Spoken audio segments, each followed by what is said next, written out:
जी नमस्कार साथियों, YouTube channel राज सारथी पर आपका स्वागत है। हम राजस्थान की पॉलिटी पढ़ रहे हैं। राजस्थान की पॉलिटी में जो अपनी जो पिछली पिछली जो क्लास हुई थी, लास्ट क्लास थी हुई थी, उसमें हम प्रथम विधानसभा के बारे में पढ़ चुके हैं कि प्रथम विधानसभा जब 1952 में राजस्थान प्रथम विधानसभा के चुनाव हुए तो किन किन परिस्थितियों में चुनाव हुए, किनको मुख्यमंत्री बनाया गया, उस टाइम के जो कदावर नेता कौन थे, और फिर प्रथम महिला विधायक कौन रही, मंत्री कौन रहे, और कितनी महिलाओं ने चुनाव लड़ा, कौन विधानसभा का अध्यक्ष चुना गया, उपाध्यक्ष, प्रोटेम स्पीकर वगैरह वगैरह इत्यादि सारी चीजों को हमने डिस्कस कर लिया था। प्रथम विधानसभा के चुनाव 1952 में हुए और 1952 में जो प्रथम विधानसभा के चुनाव हुए तो उसमें कांग्रेस पार्टी जीत कर आई सबसे बड़ी पार्टी के रूप में, और उन्होंने राजस्थान में सरकार बनाई। टीकाराम पालीवाल राजस्थान के प्रथम निर्वाचित मुख्यमंत्री भी बने। इस विधानसभा में कुल 303 बैठकें हुई। ये भी एडिशनल बातें हैं, आप नोट कर ले। विधानसभा की साइट से ये डाटा उठाया गया है कि प्रथम विधानसभा में कुल कितनी बैठकों का आयोजन हुआ, तो 303 बैठकों का आयोजन हुआ।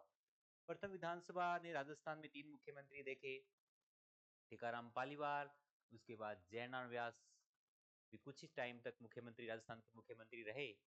जयनारायण व्यास ऐसे मुख्यमंत्री हैं जो राजस्थान के जो निर्वाचित मुख्यमंत्री भी रहे और मनोनीत मुख्यमंत्री भी रहे। इसके बाद 13 नवंबर 1954 को 13 नवंबर 1954 को मोहनलाल सुखाड़िया राजस्थान के मुख्यमंत्री बनते हैं। राजस्थान के अब तक के सबसे युवा मुख्यमंत्री, और 17 वर्ष तक ये राजस्थान के मुख्यमंत्री रहते हैं। यानी प्रथम विधानसभा में यही मुख्यमंत्री बने, सेकंड में, फिर थर्ड में, और चौथी विधानसभा भी राजस्थान के ये मुख्यमंत्री रहते हैं, जो अपने आगे वाली जो क्लास है उसमें डिस्कस करेंगे। 17 वर्ष तक ये राजस्थान के मुख्यमंत्री रहे, लगातार रहे।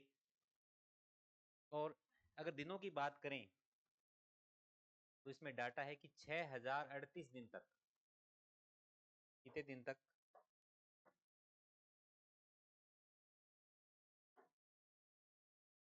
मोहनलाल सुखाड़िया 6038 दिन तक राजस्थान के लगातार मुख्यमंत्री रहे। उनके बाद बरकुतला खां राजस्थान के मुख्यमंत्री बने, जिसके बारे में अपने आगे इसमें पढ़ेंगे। मोहनलाल सुखाड़िया को आधुनिक आधुनिक राजस्थान का निर्माता कहा जाता है, और वो मोहनलाल सुखाड़िया जो है वो आंध्र प्रदेश, राजस्थान के कई मुख्यमंत्री हैं जो बाद में राज्यपाल भी रहे हैं। आंध्र प्रदेश,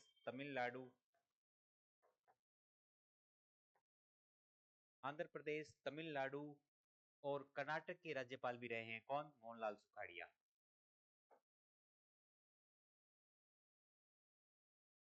इनकी जीवनी भी बड़ी इंटरेस्टिंग है, कभी जब हम नेक्स्ट क्लास में इनकी जीवनी के बारे में भी पढ़ेंगे। आज हम राजस्थान की सेकंड विधानसभा के पढ़ने वाले हैं। राजस्थान में जो सेकंड विधानसभा के जो चुनाव हैं 1957 में हुए, 1957 में ये चुनाव हुए, और उसमें कुल 4 राष्ट्रीय दलों ने इसमें भाग लिया। यानी राष्ट्रीय दल कितने थे इसमें? 4 राष्ट्रीय दल थे।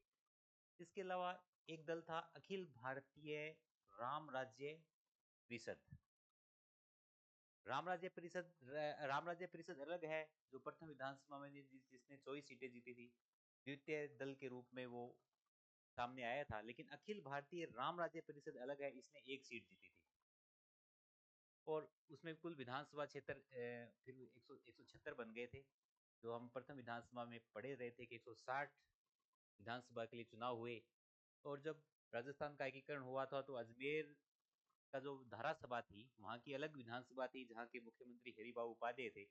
उस धारासभा का मतलब जब अजमेर का राजस्थान में विलय हो जाता है तो वहां वो 30 सीटों की धारासभा 1956 में जब उनका विलय होता है, और फिर जब 1957 में जब चुनाव होते हैं तो 176 सीटों के लिए होते हैं। बाद में जब 1977, कौन सा 1977? छठी विधानसभा में 200 सीट हो जाती है, जो कि अभी तक 200 सीटें ही राजस्थान की विधानसभा में है।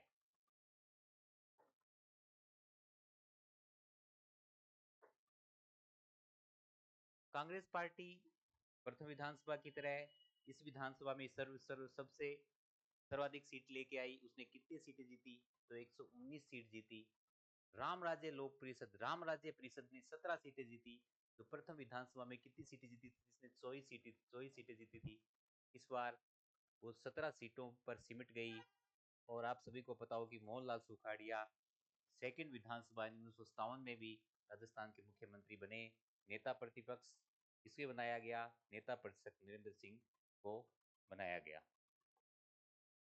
विधानसभा अध्यक्ष, प्रोटेम स्पीकर, राजस्थान के प्रथम प्रोटेम स्पीकर कौन थे? तो अपने पढ़ चुके हैं, संग्राम सिंह जी राजस्थान के प्रथम प्रोटेम स्पीकर बनाए गए थे।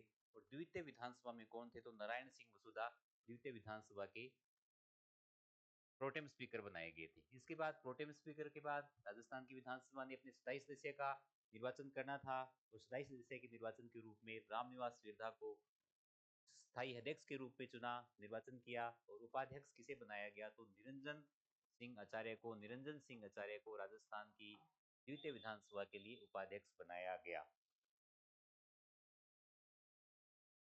तो आज हम राजस्थान की सेकंड विधानसभा के बारे में पढ़ चुके हैं। हम राजस्थान की पॉलिटी को अपडेटेड रूप से पढ़ रहे हैं। अभी राजस्थान की प्रथम विधानसभा की क्लास हो चुकी है, सेकंड विधानसभा की क्लास हो चुकी है। इसी के साथ हम पूरे सेशंस लेके आएंगे 16वीं विधानसभा तक, ताकि आपको एक पूरी विधानसभाओं के बारे में एक संक्षिप्त जानकारी मिल जाए। और इसके बाद हम राजस्थान के मुख्यमंत्रियों के बारे में भी पढ़ने वाले हैं। अभी तक राजस्थान में जितने भी मुख्यमंत्री हुए, मोहनलाल सुखाड़िया, टीकाराम पालीवाल, या फिर ये माने कि राजस्थान के प्रथम मनोनीत मुख्यमंत्री हिरालाल शास्त्री के बाद आज तक के मुख्यमंत्री भजनलाल जी शर्मा के जीवनी के बारे में भी, उनके उनका राजनीतिक जीवन और उन्होंने किन किन परिस्थितियों में अपनी सरकार बनाई, उनके सामने क्या क्या चैलेंजेस आए, वो भी घटनाक्रम अपने देखने वाले हैं। क्योंकि आरपीसी जो ट्रेंड बदला है, उस ट्रेंड में वो इस तरह के भी क्वेश्चन लेके आ रही है। तो अभी नेक्स्ट क्लास में अब राजस्थान की तृतीय विधानसभा यानी थर्ड विधानसभा के साथ मिलते हैं। Thank you.